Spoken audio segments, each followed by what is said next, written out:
నమస్కారం. ధర్మ సందేహాలు కార్యక్రమానికి సాదర స్వాగతం. ధర్మో రక్షిత రక్షితః.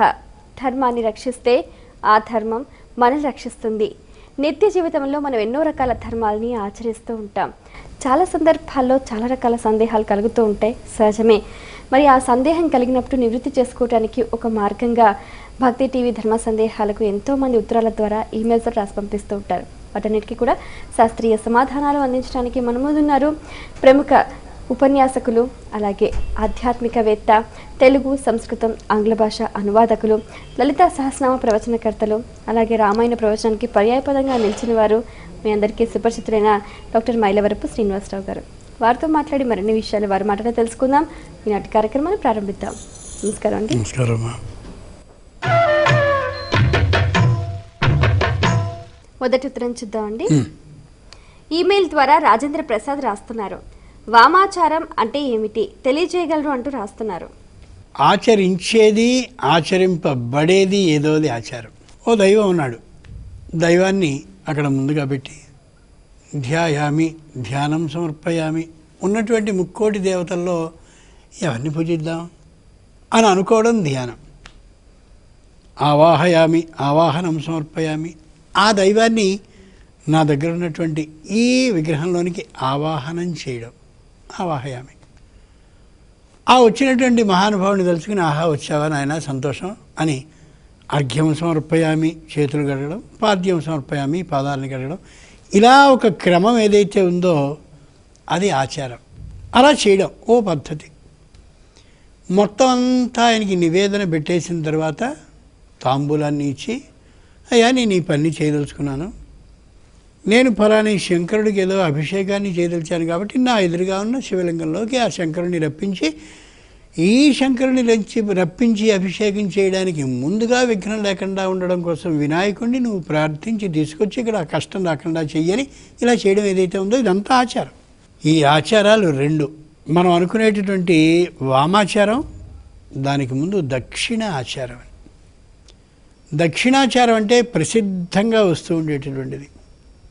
వామాచారం అంటే వ్యతిరేక దిశగా ఆచరించే విధానం. ఇది చిత్రంగా ఉంటుంది. కొందరికి అనిష్టాన్ని కలిగించేటటువంటి దేవతామూర్తులకి ఓ విధమైన వామ ఆచార విధానాన్ని ప్రాచీనులు చెప్పారు. అవి తంత్ర విధానంలో కనిపిస్తుంది. పువ్వులతో మనం పూజిస్తూ ఉంటే బూడిదతో పూజ చేయడం అనే ఒక విధానం ఉంది. దాన్ని భస్మ పూజ అంటారు. అలాగే స్వచ్ఛమైనటువంటి తెల్లని పుష్పాలతో ఆయనకి అర్చన చేస్తూ ఉంటే బొగ్గులతో అర్చన చేసేటటువంటి విధానం ఉంటుంది. యథార్థంగా అందరూ స్వీకరించేటటువంటి ద్రవ్యాలని ఆయనకి నివేదన చేస్తూ ఉంటే అలాంటి ద్రవ్యం కాని దాన్ని నివేదన చేసే విధానం ఉంటుంది. కొద్దిగా మనం అరు పక్క నుంచి ఇటు పక్కకి మారితే ఉచ్చిష్ట గణపతి విధానం అని ఉంటుంది శాస్త్రంలో. ఆ ఉచ్చిష్ట గణపతి విగ్రహం కూడా అదో చిత్రమైన పద్ధతిగా ఉంటుంది. అమ్మవారు అయ్యవారు పక్క పక్కనే కూర్చున్నా వారి ఇరువురి యొక్క భంగిమ కూడా వేరు పద్ధతిగా ఉంటూ ఉంటుంది. అమ్మవారి చేయి, అయ్యవారి తుండము చిత్రమైన భంగిమలో కనిపిస్తూ మరో తీరుగా కనిపిస్తుంది. ఆ విగ్రహాన్ని చూస్తే అబ్బో అని ఒక విధమైన భయము, అదేదో తనము కనిపిస్తుంది. ఇలాంటి విధానాన్ని ఆచారం కానీ చేసినట్టయితే వామ ఆచారము అంటారు. అలాంటి వామాచారాన్ని కానీ చేస్తే అకస్మాత్తుగా ఎదిగిపోతాడు టక్కన. అబ్బాయి మొన్నటి వరకు ఏం లేదండి, 5-6 ఏళ్ళ నుంచి చాలా బాగా ఎదిగిపోయాడు. అది వామాచార విధానాన్ని చేస్తే కలిగేది. ఎంత వేగంగా గాలిపటంలో ఎదిగిపోతూ వెడతాడో అంత అకస్మాత్తుగాను పాతాళానికి పడిపోతాడు. అది వామ ఆచార విధానం. కాబట్టి వామాచారం ద్వారా తొందరగా ఆకర్షింపబడవచ్చు, తొందరగా అభివృద్ధికి వెళ్ళచ్చు, అంతే తొందరగా కిందను పడిపోవచ్చు. అత్యుశ్రయ పతన హేతు శ్రీమద్ రామాయణం చెప్తుంది. ఒక్కసారి పైకి వెళ్ళిపోవడం ఒక్కసారి కిందికి పడిపోవడానికి సరైనటువంటి అవకాశాన్ని ఇస్తుంది అని. యథా సముద్రంలోకి వెళ్ళడం బాగా ఎత్తుగా వచ్చి ఠక్కన చల్లబడిపోయి మళ్ళీ వెనక్కి వెళ్ళిపోతుంది. అలా కాబట్టి వామ ఆచార విధానం మనకి సరికాదు. తెలుగులో సామెత ఉంది, నీ చేయి నా పెరచెయ్యి పెడతానని. పుర్రచెయ్యి అంటుంటారు. పుర్రచెయ్యి కాదు, పెరచెయ్యి. కుడి చెయ్యి పెట్టి పనిచేయడం అనేది విధానం. పెర చెయ్యి, పెర అంటే దీనికి వేరైన అని అర్థం. వేరైన చెయ్యి కుడికి కాంది ఎడమ చెయ్యి. కాబట్టి ఈ చేతితో చేసేటటువంటి దక్షిణ ఆచార విధానం కాకుండా ఆ చేతితో చేసేటటువంటి పెర విధానం ఏదో దాన్ని వామ ఆచారం అంటారు. ఇప్పటికీ వామ ఆచార విధానాన్ని పాటించేవాళ్ళు అక్కడ కనిపిస్తారు. ఈ దక్షిణాచారానికి మించినటువంటి చాలా భయంకరమైన నిష్ఠ నియమ విధానంతో చేయాలి. కాకపోతే గమనించవలసిన అంశం, వామాచారాన్ని చేసిన వాళ్ళు ఎవ్వళ్ళు కూడా కుటుంబాలతో అమోఘమైనటువంటి ఉన్నతిలో జీవిస్తున్న వాళ్ళు ఉండలేదు, లేరు కూడా. ఎందుకని ఎదుటి వాళ్ళని బాధ పెట్టడమేగా వాళ్ళ ధ్యేయం. హిరణ్యకశిపుడు అంతటి వాడు వామాచారాన్ని పాటిస్తూ వాళ్ళ అబ్బాయిని పాముల చేత కనిపించదలిచాడు, సముద్రంలో పడవేయించదలిచాడు, ఏనుగులతో తొక్కించదలిచాడు. ఏం చేయకూడదో అన్నీ చేయడానికి ఆలోచించాడు. కానీ హిరణ్యకశిపుడు చేసిన అన్ని వామ ఆచార విధానాలు ఏ విధంగానైనా ఆ ప్రహ్లాదుని మీద పనిచేశాయా? ఒకవేళ అనభిచార హోమంబు చేయించు, ఒకవేళ ఎండల నుండబంపు. ఎండలో నిలబెట్టేసేవాడు, అది వామాచార విధానం. అభిచార హోమం చేతబడి అంటామే, అది చేయించేవాడు, ఏం కాలేదే. కాబట్టి పరమేశ్వరుని నమ్ముకున్నట్టయితే వామ ఆచార విధానం ద్వారా ఏం చేసినా అది జరగదు. వామాచారం దీనికి విరుద్ధంగా ఉండడమే కాకుండా ఎక్కువ నిష్ఠతో కూడా ఉంటుంది. వాళ్ళు పడరు, వీళ్ళని కష్టపెడతారని అనుకోవడం కూడా సరి కాదు. మరి ఉత్తరం చూద్దామండి. ఈమెయిల్ ద్వారా మాధవ్ రాస్తున్నారు, పుణ్య దంపతులు అంటూ ఉంటారు, అంటే అర్థం ఏమిటి తెలియజేయగలరు అంటూ రాస్తున్నారు. పుణ్యైర్ యశో లభ్యతే. నిరంతరం పుణ్యాన్ని ఆచరించేవాళ్ళు కాయేన వాచ మనసా. చాలా గొప్ప మాటమ్మా. శరీరంతో పుణ్యం చేయడం అంటే తీర్థయాత్రలకు వెళ్ళడం, దేవాలయానికి ప్రదక్షిణ చేయడం, ఈ శరీరంతో తనకున్నటువంటి దాంట్లో యథాశక్తి దానాన్ని చేయగలగడం, ఈ పాదాలతో పుణ్యప్రదమైనటువంటి ప్రదేశాలు ఏ క్షేత్రాలు ఉంటాయో ఆ క్షేత్రాలకు వెళ్ళడం, అదంతా పుణ్యం. అలాంటి విధానాన్ని ఆచరించే దంపతులు పుణ్య దంపతులు. వీరి కోసం వారి కోసం వీరు పుట్టినట్టుగా. మనం అంతర్వేది క్షేత్రానికి వెళదామండి. అమోఘంగా సుదర్శన హోమాన్ని చేస్తారు రోజును. చాలా అత్యద్భుతంగా జరుగుతూ ఉంటుంది అక్కడ. 2 గంటల సేపు అమోఘమైనటువంటి వేదధ్వానంతో అలా అంతర్వేది క్షేత్రంలో జరుగుతూ ఉంటే పరమానందం కలుగుతుంది అని భార్య అంటే ఎందుకు అక్కడికి అనకుండా వెళ్ళేవాడు. అది అన్యోన్య దాంపత్యం కాదు. అట్లా పుణ్యప్రదమైన ప్రదేశాలకి వెళ్ళాలి అన్నప్పుడు అంగీకరించే విధానం ఏ దంపతుల్లో ఉంటుందో వాడు పుణ్య దంపతులు. ఇదే విధంగా కాయేన వాచ, మాటతో ఇద్దరూ పుణ్యమైనటువంటి పుణ్యప్రదమైన మాటల్ని మాత్రమే మాట్లాడుకోవడం. ఏదో భారతంలో భీష్మ పర్వాన్ని చదువుతుంటే ఈ దానం వల్ల ఈ ఫలితం, ఆ దానం వల్ల ఆ ఫలితం, ఆ దానం వల్ల ఈ ఫలితం, ఇది పోయినందువల్ల ఇంతటి అనిష్టం, ఇంతటి అశుభం కలుగుతుందంటే నిజమే. అది చిన్నప్పుడు మా నాన్న కూడా చెప్పేవాడు అని ఆవిడ ఎందనుకోండి. అది పుణ్యప్రదమైన అంశాలను ఇద్దరూ వాచ మాక్కుతో అనుకుంటున్నారు కాబట్టి అది పుణ్యప్రదమైన విధానం కలిగిన దంపతులు వాళ్ళు పుణ్య దంపతులు. మేము చదువుకునే రోజుల్లో కొవ్వూరు ఆంధ్రగీరవాణి విద్యాపీఠంలో ఆ రోజుల్లో వారాలు చదువుకుంటూ ఉండేవారు కొంతమంది. ఈవేళ చాలా పెద్ద ఉద్యోగాల్లో వాళ్ళు ఉన్నారు, అనేకమైన గ్రంథాలను రాశారు. మధుకరాన్ని కూడా అంటే భిక్షాన్ని తీసుకుని చదువుతూ ఉండేవారు. వాళ్ళందరూ చాలా పెద్ద ఉద్యోగాల్లో ప్రొఫెసర్స్, ఆ స్థాయిలో ఉండి రిటైర్ అయినటువంటి వాళ్ళు కనిపిస్తూ ఉంటారు. అప్పుడు భార్య అనేది చక్కగా చదువుకునే విద్యార్థికి భోజనం పెడతామండి అని వాక్కుతో అనగానే భర్త అంగీకరించాడు. వాళ్ళు పుణ్య దంపతులు. కాయేన వాచ మనసా, మనస్సుతో ఒక పుణ్యప్రదమైన విషయాన్ని ఎవరికి వారు ఆలోచించడం. ఆనుకూల్యస్య సంకల్ప, అనుకూలమైన మాటలు మాట్లాడడం. అదే వీళ్ళు ఇంగ్లీష్లో అంటుంటారు కదా పాజిటివ్ థింకింగ్ అని. వ్యతిరేకమైనటువంటి దిశగా ఆలోచిస్తూ ఉంటే పని కాదు. ఇంట్లో ఉన్నటువంటి నలుగురు కలిసి ఈ పని అయితే బాగుండు, మా నాన్న పెడుతున్నాడు అనుకుంటే ఖచ్చితంగా పని అవుతుంది. అలా ఎందుకు చేస్తున్నారు? చేయండి, మీ ప్రయత్నం మీరు చేయండి, ఖచ్చితంగా ఆ పని వెనక్కి పెడుతుంది. అంచేత పుణ్య దంపతులు అంటే పుణ్యప్రదమైనటువంటి విధానాన్ని శరీరంతో ఆచరించేవాళ్ళు, పుణ్యప్రదమైనటువంటి మాటల్ని ఇద్దరూ కలిసి ఒకళ్ళొకళ్ళు అవును అవును అని అనుకుంటూ ఉండేవాళ్ళు. అలాగే పుణ్యప్రదమైన విధానంగానే మానసికమైనటువంటి దృష్టితో ఆలోచించేవాళ్ళు ఎవరైతే ఉంటారో వాళ్ళు పుణ్య దంపతులు. అటువంటి పుణ్య దంపతుల వల్ల యశః లభ్యతే, అమోఘమైన కీర్తి లభిస్తుందని. అటువంటి వాళ్ళ చరిత్రని చదువుతుంటే మనకి అలాంటి బుద్ధులే. మరి ఉత్తరం చూద్దామండి. ఈమెయిల్ ద్వారా శశికాంత్ రాస్తున్నారు, ఆలయంలో అర్చన చేసేటప్పుడు గోత్రనామాలు ఎందుకు చెప్పాలి, వివరించండి అంటూ రాస్తున్నారు. భగవంతుడికి గోత్ర నామాలు చెప్పకపోతే ఫలాని వాడి వేళ నాకు పూజ చేయలేదు అని అనుకోడు. పైగా వాడు గోత్రనామాలు చెప్పకపోయిన పక్షంలో వీడిది ఏమిటబ్బా గుర్తు రాలేదు అని బుర్ర గోక్కుని చూడడు. గోత్రనామాలు చెప్పుకోవడం భగవంతుడికి కాదు, మనకి మనం ఎవరో తెలియడం కోసమని ఏర్పాటు చేయబడ్డ విధానం. ప్రాచీనులు మామూలు గొప్పవాళ్ళు కాదు. వ్యక్తికి తెలియవలసినటువంటివి 4 ఉన్నాయి అని వాళ్ళు చెప్పారు. ఒకటి తానున్నటువంటి స్థలం, రెండవది తానున్న కాలం, మూడవది తాను ఏ ఋషి పరంపరలో, ఏ ఋషి యొక్క ఈ దృష్టి పథంలో, ఏ దృష్టి యొక్క ఆ అనుగ్రహ కరుణా విధానంలో ఉన్నాడో అది. 4 అతని పేరు.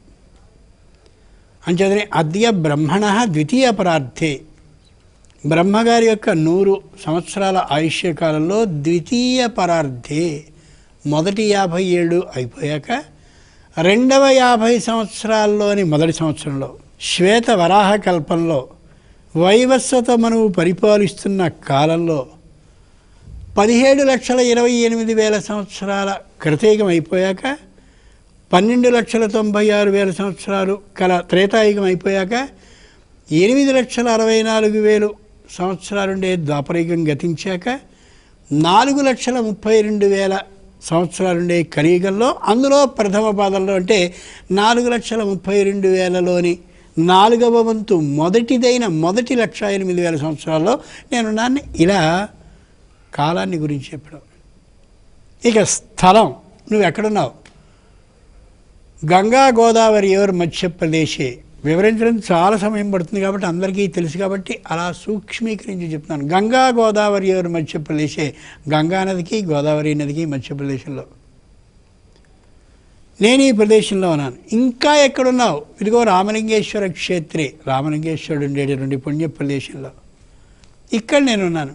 ఇంకా శ్రీశైలిష ఈశాన్య ప్రదేశే, శ్రీశైలానికి ఈశాన్యంగా తూర్పుకి ఉత్తరానికి అదిగో మూల ఉండేటటువంటి ఈశాన్య దిక్కులో నేను ఉన్నానని స్థలము కాలము అనేటటువంటి 2 చెప్పుకున్న తర్వాత నేను ఆ గోత్ర, గో అంటే వంశం, వంశాన్ని త్ర అంటే రక్షించేవాడు. మా వంశం ఏదైతే ఉందో మా వంశాన్ని రక్షించేటటువంటి ఋషి భరద్వాజుడు కాబట్టి ఆ భరద్వాజుని యొక్క సగోత్రం, భరద్వాజునితో సమానమైన గోత్రం కలిగిన భరద్వాజ సగోత్రుణ్ణి లేదా భారద్వాజ గోత్రుణ్ణి.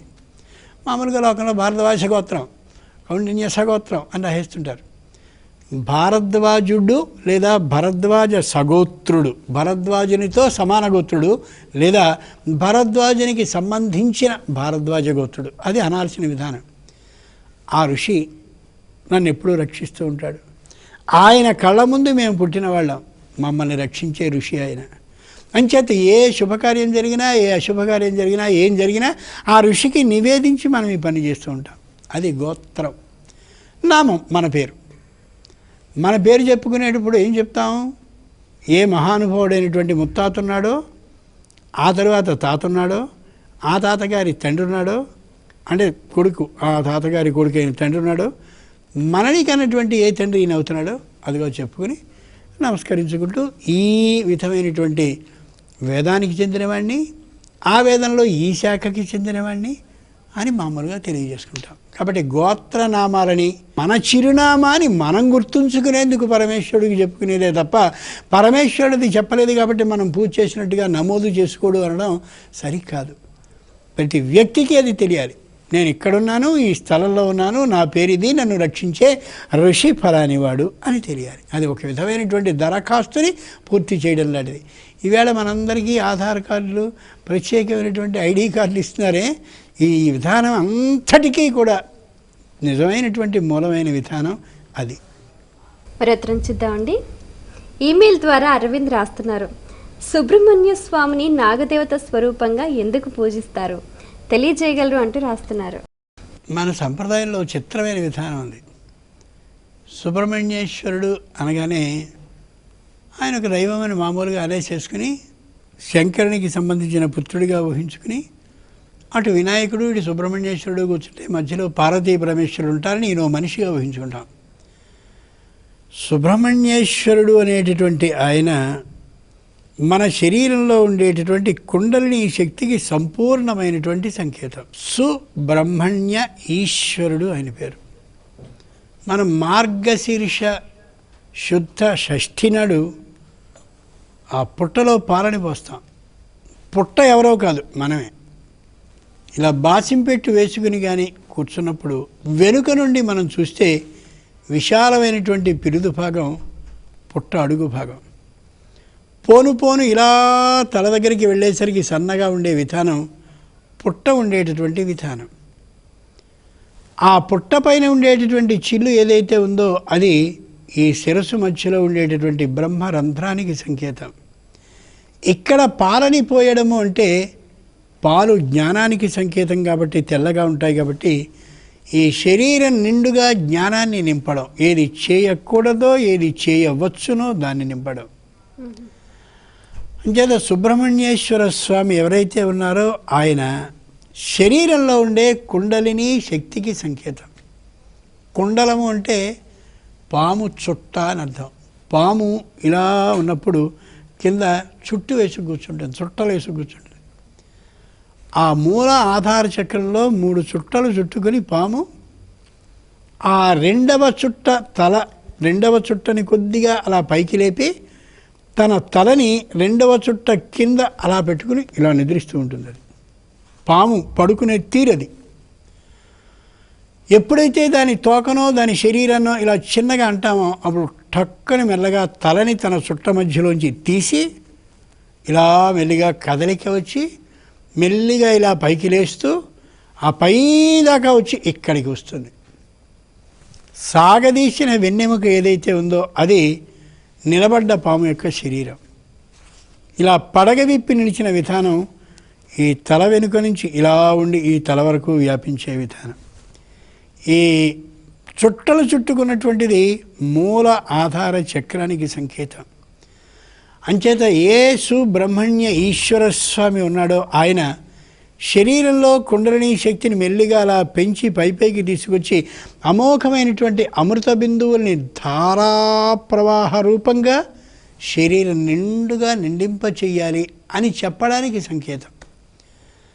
ఈ రోజుల్లో కుండలిని శక్తిని జాగృతం చేసి ఇక్కడ అమృత బిందువులని చిలికింపజేసుకుని ధారాప్రవాహంగా శరీరం నిండుగా కుండలిని ప్రవహింపచేసుకోవడం అనేది ఈ కాలంలో ఈ రణగుణ ధ్వనుల్లో ఇన్ని ఆలోచనల్లో ఈ విధానంలో అసాధ్యమనేటటువంటి విషయం.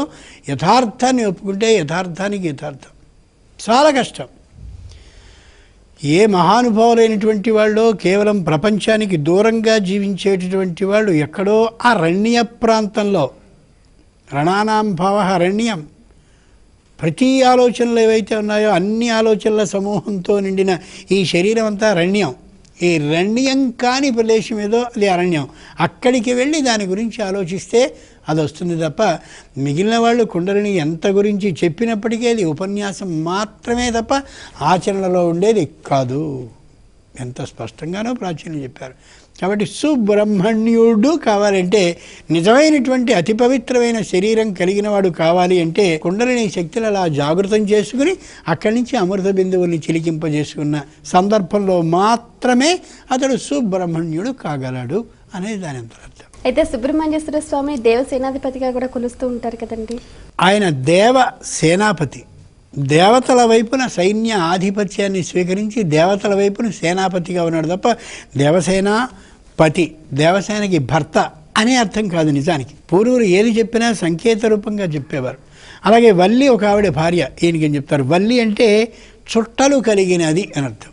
చుట్టలు కలిగి ఉండడం, దేవతల వైపు సేనాపతిత్వాన్ని చేయడం అనే ఈ 2 విధానాలని బట్టి దేవతలకి సేనాపతి, చుట్టలుగా కలిగి ఉండడం ఏదుందో అది సుబ్రహ్మణ్య విధానానికి ఇదనమాట. శరీరంలో అసుర సంపద లేకుండా దేవతల వైపు సేనాపతిగా ఉండి అన్ని దైవ లక్షణాలే కలిగి ఉండి దైవ ఆలోచనలు కలిగడం ఏదైతే ఉందో అది సుబ్రహ్మణ్య విధానానికి అనుకో. అందుకనే దైవాసుర సంపద విభాగ యోగం అని మనకి భగవద్గీతలో ఒకటి కనిపిస్తుంది. ఇదంతా యోగానికి సంబంధించిన విషయం అది. అంచేత సంపూర్ణమైన దైవ భావనలు కలిగి ఉండడం సుబ్రహ్మణ్య విధానానికి వెళ్ళే మార్గ లక్షణం. మరి ఉత్తరం చూద్దామండి. ఈమెయిల్ ద్వారా గాయత్రి రాస్తున్నారు. మొక్కును మర్చిపోతే కలిగే దోషం ఏమిటి, పరిహారం ఏమిటి తెలియజేయగలను అంటూ రాస్తున్నారు. అసలు మరిచిపోయే మొక్కును మొక్కుకోవడం ఏంటి? నీ మీదే నీకు అంత నమ్మకం లేకపోతే అసలు మొక్కుకోవాల్సిన అవసరం ఏంటి? ఎప్పుడైతే మనం మొక్కును మొక్కుకుంటున్నామో అదొక ప్రతిజ్ఞతో సమానంగా భావించి నిశ్చయంగా తీర్చగలగాలి తప్ప మొక్కుకోవడం మర్చిపోవడం అంటే కృతజ్ఞత లేకపోవడం అని అర్థం.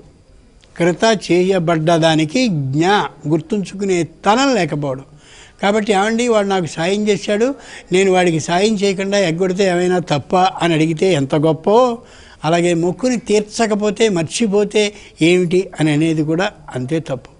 కాబట్టి మొక్కుకోబోయే సందర్భంలోనే తీర్చగలిగినంత మొక్కుని మాత్రమే స్వయంగా మొక్కుకోవాలి. మొక్కుకున్న తర్వాత తీర్చి తీరాలి. ఇంకో మాట కూడా చెప్తే శాస్త్రం ఏం చెప్తుందంటే, నువ్వు మొక్కుకున్నావు కాబట్టి నువ్వు తీర్చుకో, ఆ కోరిక తీరినా తీరకున్నా చెయ్యి, భగవంతుడు బాకీ పడతాడు, నీ మొక్కు తీరేలా చేస్తాడు, సత్ఫలితాన్ని అనుగ్రహిస్తాడు అని. ఎంత గొప్ప మాట అది. చాలా సంతోషం అండి. మీ అమూల్యమైన సమయాన్ని కేటాయించి మా ప్రేక్షకుల ధర్మ సందేహాలకు శాస్త్రీయ సమాధానాలు అందించినందుకు ధన్యవాదాలు.